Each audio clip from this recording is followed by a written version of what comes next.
This past week, I have compiled all things doctors are saying about how to actually get rid of acne in the most natural, most permanent long-term way. You're getting different information on what you should eat, what you shouldn't eat, and it's just all over the place on the internet. Getting rid of acne, how to prevent acne, get rid of your acne fast, get rid of your acne in 3 months, get rid of your acne in 70 days. Suffer no longer. This is probably the most searched thing on the internet, it feels like. Acne is truly the most debilitating thing because it's right in your face. It's right on your face. It literally messes with your mental and your confidence, which is a huge part of your life. And acne is something that almost all people have gone through at one point or another in their lives. And that's why it's the most searched thing on the internet, or on YouTube at least. But there's so much information, it's actually overwhelming. And for someone who is dealing with acne currently, has to look up how to get rid of acne, it's very overwhelming. Oh my God, it'll probably stress you out even more and a pimple might come out. So I have gotten information from these doctors who have said they have cleared people's acne just with their diet, but there's a lot more issues at hand, so we're gonna get into those. I myself have dealt with acne in my past, and for the last 5 years I have experienced no acne. And I've gone through pregnancy, I've gone through lots of emotional roller coasters in my life, and yet I don't break out anymore because I've done these things that these doctors are saying. And so I know it isn't one size fits all, and we're gonna talk about that, but for the most part, it's kind of like the same solution for everybody. So let's get into it. So what is acne? There are 3 different ways doctors are describing acne. 1, it's inflammation of the skin. 2, it's an infection of the oil glands, sebaceous glands in your skin. 3, it's an imbalance of your hormones. But it all starts with hormones. And the hormone that causes acne is the androgen hormone. What increases androgen? High insulin, high cortisol, and high estrogen. Too much insulin can cause a cortisol spike, also increasing androgen. And sometimes high insulin just directly increases androgen. What causes high insulin? High carb. Refined carbs, to be exact. Not the carbs that are from vegetables. High carbs from refined carbs. Donuts, things like this right here. Yeah. Androgen, testosterone, and DHT, which is another form of testosterone, actually helps regulate the sebaceous glands, like how much sebum is being produced. Sebum?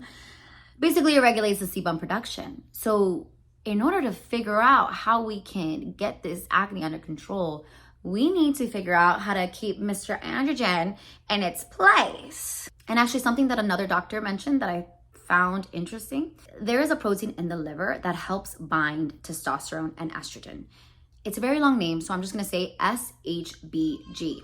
And if you have low SHBG, it can actually trigger high insulin. So it's many different ways that insulin can be spiked.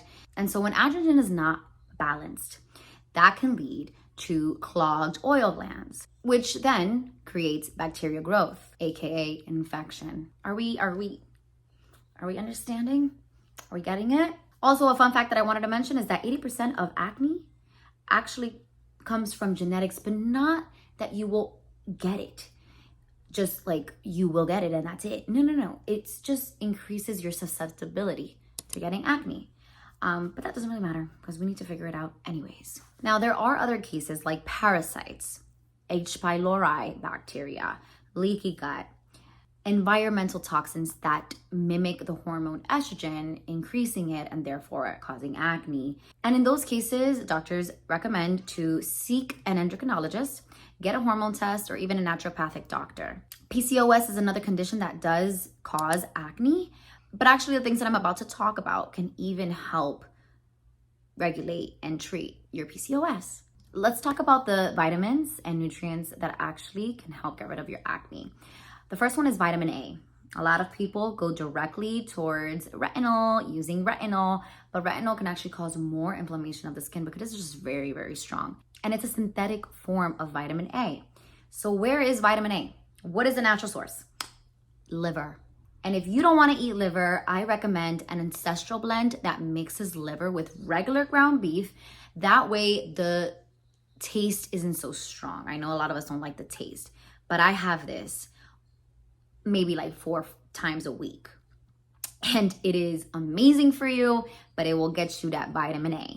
Vitamin D. A lot of us don't get enough sun, and it is good to get sun without getting burned. 15 minutes is the recommended. But if you can't do it because we live very busy lives, I recommend taking vitamin D3 and K2. I will leave all the supplements that I recommend down below.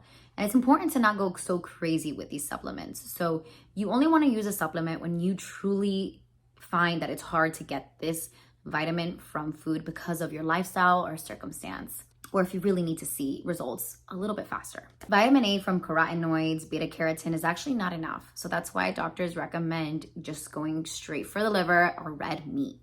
A zinc deficiency can actually cause acne too. So zinc is very important. You can take that as a supplement, or oysters have a lot of them, so does red meat. Copper is actually very important too. Copper is an antioxidant, so it really helps get rid of that oxidation that builds up with the inflammation that is acne. So zinc and copper go really well together. Collagen, I swear by collagen. I love collagen so much, but animal sources, okay? So I love to make beef bone broths at home. I also sometimes get bone marrow and I just blend that and have it, or just simply collagen from fatty meats. Quality beef, I always say that grass-fed is the best because you're getting that fiber and it's just higher in nutrition. So I'll leave those links down below as to where I get my meat from. It's a trusted source I've been using for 4 years, a farm that just directly sends you the food after you order it within like 48 to 72 hours. So we don't gotta go to the grocery store because we're already not feeling confident. Doctors recommend getting a trace mineral that includes zinc and copper. It's basically just like a blend. So I will also leave a supplement that is a trace mineral down below that I've had in the past as well. Omega-3 fatty acids, they are so good for you. And if you're not getting it from like eggs, cod liver oil is great. It's a great supplement. I have one that I recommend down below as well. But also this fatty acid, it's an omega-6 called GLA, linoleic acid that you can find in primrose oil, hemp seed oil, black currant seed oil, but also you can find it in spirulina. So I actually did have a phase where I would put spirulina in my smoothies, and I think that helped a lot. I also think that just like copper as an antioxidant, berries are an antioxidant as well. So that's important too. I think not doing very sugary fruits for a while and just focusing on berries really helped my skin very greatly. Also borage oil, that's where GLA is also in borage oil. Never really heard of that one, but this doctor does recommend it and it has helped a lot of people. But also green leafy vegetables. I would always put kale in my smoothies, but I love red cabbage. Red cabbage also helps with inflammation, green cabbage too. I would just focus on cruciferous vegetables, which are these. Very good for you. Other things that doctors recommend to have that's like they're teas, but you can consider them as a supplement. Milk thistle, berberine. It actually acts like metformin, which is a diabetic pharmaceutical drug. And what it does is it regulates your insulin. And so regulating your insulin can also help regulate your hormone androgen. So if you want to find a direct way to regulate that androgen, berberine tea. Berberine? I think it's berberine, guys. It's berberine. Green tea. Green tea is amazing for you. I love myself a matcha, but if you're trying to stay away from the caffeine, then you can just do green tea alone. It reduces the oil in the sebaceous glands and it helps improve your insulin resistance. So let's talk about the habits overall that we need to have that basically include eating these things and taking these things, changing up your diet and lifestyle. Obviously, like I mentioned, the first thing is low carb. And as much as people really don't want to admit it, low carb lifestyle is the way to go to get rid of your acne and also live a healthier life overall. Now, I did this for a few years, 2 years, and then now I have wild rice, I have sourdough, I have pasta from Italy, which is not enriched pasta. And so you can still have carbs, but when you're dealing with something like acne or a condition in the moment, you wanna be very intentional with what you put into your body to see results faster. But so it's not like you're gonna get rid of carbs in general. Also, vegetables are carbs. We're talking about the refined carbs, like I said. So getting rid of the refined carbs, sugars. Sugar, again, definitely feeds androgen and makes it stronger, makes them pimples come out. We need to stop. We need to stop with the freaking sugar. We need to stop with the refined carbs. We need to stop with the soda, all of that shit.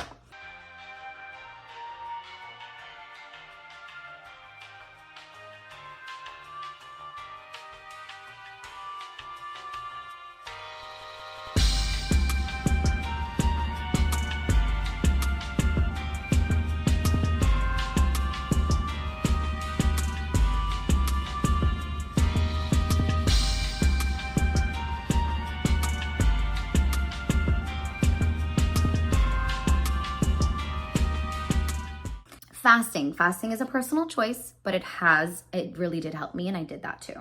Intermittent fasting, to be exact. Not snacking. Stop the snacking, because every time you snack, you spike your insulin. And I understand that in this country, we're told eat 6 times a day, 3 snacks in between meals. The snacks in between meals. You don't got to do that, especially when you're eating intentionally. Your nutrition just goes a longer way when you're eating whole foods, superfoods, and healthy fats. So you really honestly won't even find a need to snack. The only reason why people feel like they need to snack a lot is because they continue to spike their insulin, which increases their cravings. So we want to get those cravings under control by not snacking as much and just be intentional with your meals. Healthy fats will keep you satisfied, promise. I do 3 eggs a day minimum. Avocado is great for you, and just healthy protein. Obviously, all doctors say don't be scrubbing your face every day. It's not gonna help it, because acne is from within. Acne is everything that acne is. It's just from within. We gotta clean our faces, of course, because there's oil buildup, but it's from within. Something that I also did for myself was not use as much makeup, and although that obviously requires a lot of confidence and it's hard to do, using less makeup, less powders at least, will help. And again, it is from within, but we just don't want to irritate it more. So I laid off the makeup for a bit, and that helped me a lot too. As for skincare, Cocoa Kind has been the best for me, but everyone is different. I just think that putting less emphasis on skincare products is going to help you. Why? Because skincare is a freaking scam. It helps keep it clean on the surface. But if you're not doing anything internally, nothing is gonna work. Nothing is going to permanently work and give you a long-term solution, because that's what we want, right? Yes. Okay. Seed oils lead to inflammation. So please only stick to healthy fats such as avocado oil, extra virgin olive oil, coconut oil, and a little bit too much of saturated fats doesn't really sit well with everyone, because coconut oil is a saturated fat.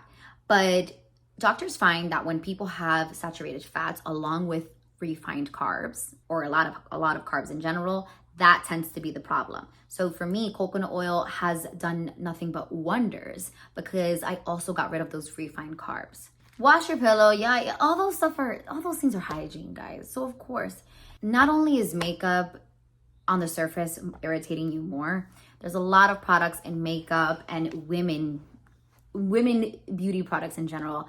A lot of parabens, phthalates, all these things mimic the hormone estrogen.